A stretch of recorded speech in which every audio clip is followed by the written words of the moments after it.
सभापती महोदय, सन 2025 विधानसभा विधेयक क्रमांक 27 महाराष्ट्र महामार्ग सुधारणा विधेयक 2025 विधेयक संयुक्त समितीकडे पाठवण्याबाबतचा माझा हा प्रस्ताव आहे।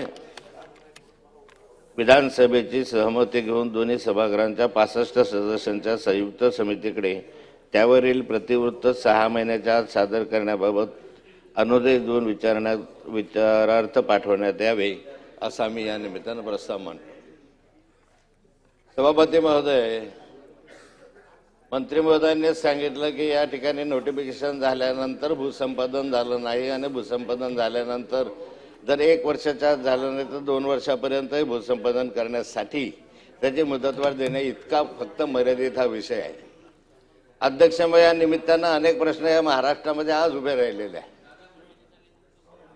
नोटिफिकेशन झाल्यानंतरचा हा विषय तुमचा जरी असला तरी भूसंपादनाच्या संदर्भामधले जे प्रश्न आहेत ते अद्याप या राज्यामध्ये सुटले गेले नाही। सभापती महोदय, पूर्वीच्या कालखंडामध्ये भूसंपादनासाठी जी रक्कम दिली जात होती त्या रक्कम आताच्या सरकारच्या कालखंडामध्ये ती निम्म्यावरून आली। म्हणजे शेतकऱ्यांच्या जमिनी शेतीसाठी संपादित करायच्या, मोठ्या प्रमाणावर जमीन महामार्ग तयार करायचे, रस्ते तयार करायचे आणि शेतकऱ्यांच्या जमिनी ज्या हक्काच्या आहेत, ज्यांच्या आयुष्यभराचे त्याच्यात उदरनिर्वाहाचं साधन आहे, पिढ्यानुपिढ्यांची जी जमीन आहे ते मातीमोल भावामध्ये घ्यायचं हे सरकारचं जे धोरण आहे ते बदलण्याची आवश्यकता आहे। माननीय पंतप्रधान नरेंद्रजी मोदींच्या कालखंडामध्ये 2014च्या सुमारास आपल्याही राज्यामध्ये जेव्हा नवीन सरकार ज्यावेळेस चालू होतं त्या कालखंडामध्ये आपल्या राज्यामध्ये शेतजमिनीसाठी पैसा देत असताना लार कायद्यानुसार आपल्याला या ठिकाणी साधारणतः शेतजमिनीच्या याच्यानं 4.5 पटीनं रक्कम आपल्याला दिली जात होती। आणि आता अलीकडे आपण कायदा बदलवला आणि हा कायदा बदलवल्यानंतर आता त्यासाठी दुप्पटच रक्कम मिळायला लागलेली आहे। मग अध्यक्ष महोदय, एका बाजूला शेतकऱ्यांच्या जमिनी घ्यायच्या आणि दुसऱ्या बाजूला त्या शेतकऱ्यांच्या जमिनी मातीमोल भावाने घ्यायच्या, हे धोरण शेतकऱ्यासाठी योग्य नाही आहे। मला वाटतं महामार्गावरील जेवढ्या काही जमिनी तुम्ही घेत आहात यासाठी समृद्धी महामार्गासाठी एक न्याय, तुमचा शक्तीपीठ काय चाललेला आहे त्यासाठी एक न्याय, आणि आता जे महामार्ग घेऊ इच्छिता तुम्ही त्यासाठी एक न्याय। म्हणजे समृद्धी महामार्गासाठी वाहनातून मागेल तेवढा किंमत तुम्ही त्या ठिकाणी दिली कारण तो तुमचा महत्वाकांक्षी प्रकल्प होता। मग शेतकऱ्यांनी स्वतःहून जमिनी द्यायला सुरुवात केली कारण पैसा मिळत होता। आता शक्तीपीठासाठी तेच धोरण तुम्ही अवलंबत आहे, परंतु इतर महामार्ग जे आहेत त्या महामार्गासाठी बाकी तुम्ही निम्मेच पैसे द्यायला लागलेले आहेत। मग हे विसंगती का? या ठिकाणी माझी विनंती राहणार आहे की शेतकऱ्यांच्या शेतजमिनी घेत असताना त्यांनी त्या स्वतःहून दिल्या पाहिजे, त्यांच्यावर जबरदस्ती करता येतं कामा नये। आज शेतजमिनी स्वतःहून जर द्यायच्या असतील तर त्या शेतकऱ्याने स्वतःहून देण्यासाठी तेवढा त्याला कॉम्पेन्सेशन दिलं गेलं पाहिजे, त्याला मोबदला दिला गेला पाहिजे। हा कोणता धोरण आहे तुमचं? हा मार्ग झाल्यानंतर महामार्गालगतच्या जमिनी ह्या एनएच्याच धरल्या पाहिजे।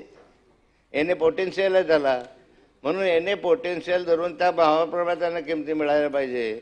आणि हे धोरण तुमचं आत्ता अगदी 2015 पर्यंत होतं, 16 आपला उद्धवजींचं सरकार अशापर्यंत होतं आणि नंतरच्या कालखंडामध्ये धोरण बदलवलं। म्हणजे शेतकऱ्यावर एका दिवशी आत्महत्या करण्याची वेळ आणलेली आहे। माझा प्रश्न या संदर्भामध्ये की हे धोरण तुम्ही पूर्वीसारखं धोरण परत घेणार आहात का? आणि एकाच ठिकाणी एक न्याय असं का करताय? म्हणजे शक्तीपीठ करताना वेगळा भाव द्यायचा, समृद्धी करायचा वेगळा भाव करायचा, आणि त्या ठिकाणी इंदोर बंगलोर करायचं असेल किंवा इंदोर हैदराबाद करायचं असेल तर त्या ठिकाणी वेगळे भाव करायचे, हे मला वाटतं या शेतकऱ्यांवर अन्याय करणारं आहे।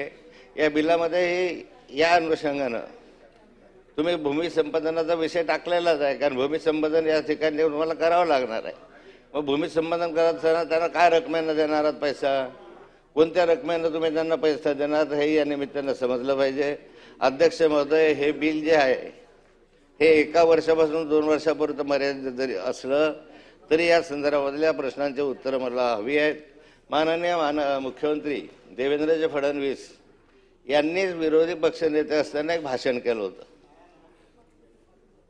आणि त्यांनी उद्धवजींच्या कालखंडामध्ये उद्धवजींना प्रश्न विचारला होता की तुम्ही काय शेतकऱ्यांच्या जीवावर उठलात का, शेतकऱ्यांना मारता आहात का, हे कुठलं धोरण तुम्ही घेतलेलं आहे, आता काय हा महागाई स्वस्ताई आली आहे का, तुम्ही पूर्वीच्या भावात जर तुम्ही 4.5 पट देत होते तर आता 2 पट रक्कम का देऊन राहिलेलं आहे, हे प्रश्न वारंवार उद्धवजींना देवेंद्रजी फडणवीस यांनी विचारले होते.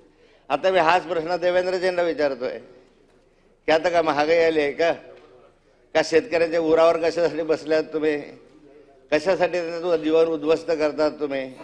तुमच्या प्रकल्पासाठी शेतकऱ्याचे जीवन उद्ध्वस्त करायचं आणि त्याच्या जमिनी कमी किमतीमध्ये घ्यायचं, हे कुठलं धोरण आहे, हे त्यांनी बोललेले शब्द आहे, माझे नाही हे शब्द. आणि मग अशा स्वरूपात आपण सत्तेमध्ये आल्यानंतर बाकी धोरण बदलवायचं आणि आपण सत्तेमध्ये विरोधात असताना बाकी भूमिका बदलवायची, हे योग्य नाही.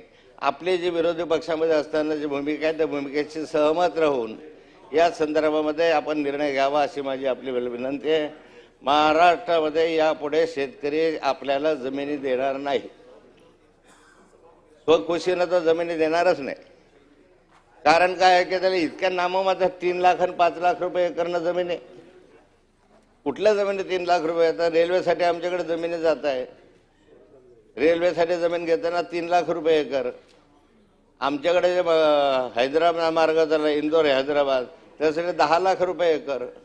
अरे 10 लाख रुपये हेक्टर नॉट एकर. आणि मग अशा ठिकाणी 4 लाख आणि 3 लाख रुपये एकरनं जमीन, एक प्लॉट येत नाही येणे झालेला आणि त्या ठिकाणी येणे पोटेन्शियल असताना त्या ठिकाणी जर 8-10 लाख रुपये भाव तुम्ही द्यायला लागला, कोणता शेतकरी तुम्हाला स्वखुशीने जमीन देईल. आणि मग पूर्वीचं जे धोरण होतं लँड एक्विजिशन म्हणजे अँड रिक्विजिशन ॲक्ट लार ॲक्टप्रमाणे या ठिकाणी तुम्ही परत पैसे देण्याची आवश्यकता आहे.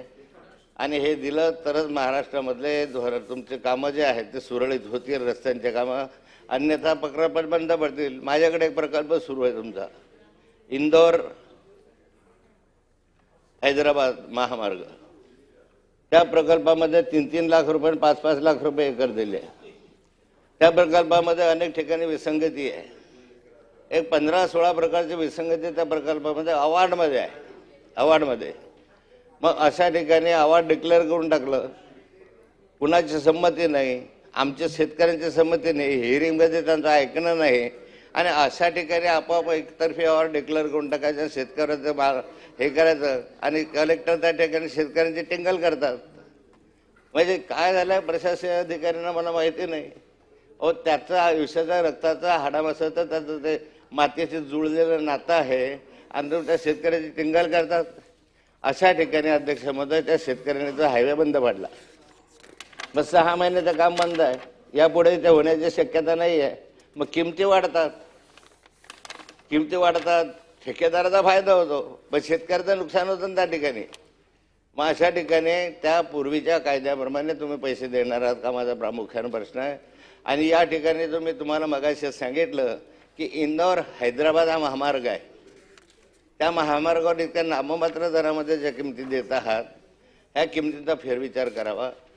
जे अवॉर्ड केलेलं आहे तुम्ही या ठिकाणी रद्द करू शकतो आपण नियमानुसार. जर त्या अवॉर्डमध्ये त्रुटी असतील तर त्या त्रुटी दुरुस्त करण्याचा अधिकार सरकारला आहे. त्याप्रमाणे याच्यामध्ये त्या त्रुटी जेवढ्या आहेत तेवढ्या तरी त्रुटी दुरुस्त करून त्या ठिकाणी फेर अवॉर्ड करण्याची आवश्यकता आहे. आणि त्याप्रमाणे नवीन कायद्यानुसार पैसे आपले हा नवीन कायदा जो केलेला तो रद्द करा.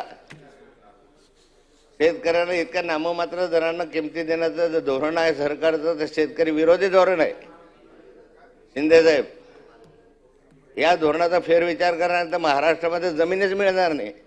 इतक्या नाममात्र दरात कशा जमिनी देतील तुम्हाला.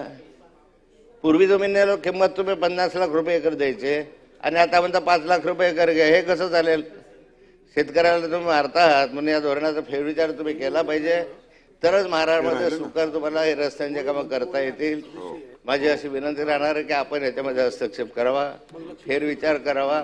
पूर्वी लार कायदा होता त्या लार कायद्यानुसार त्या ठिकाणी तो पैसा मिळावा अशी मी आपल्याला विनंती करतो. सदाभाऊ खोत. सभापती महोदय, एक मिनिट पॉइंट ऑफ इन्फॉर्मेशन काय.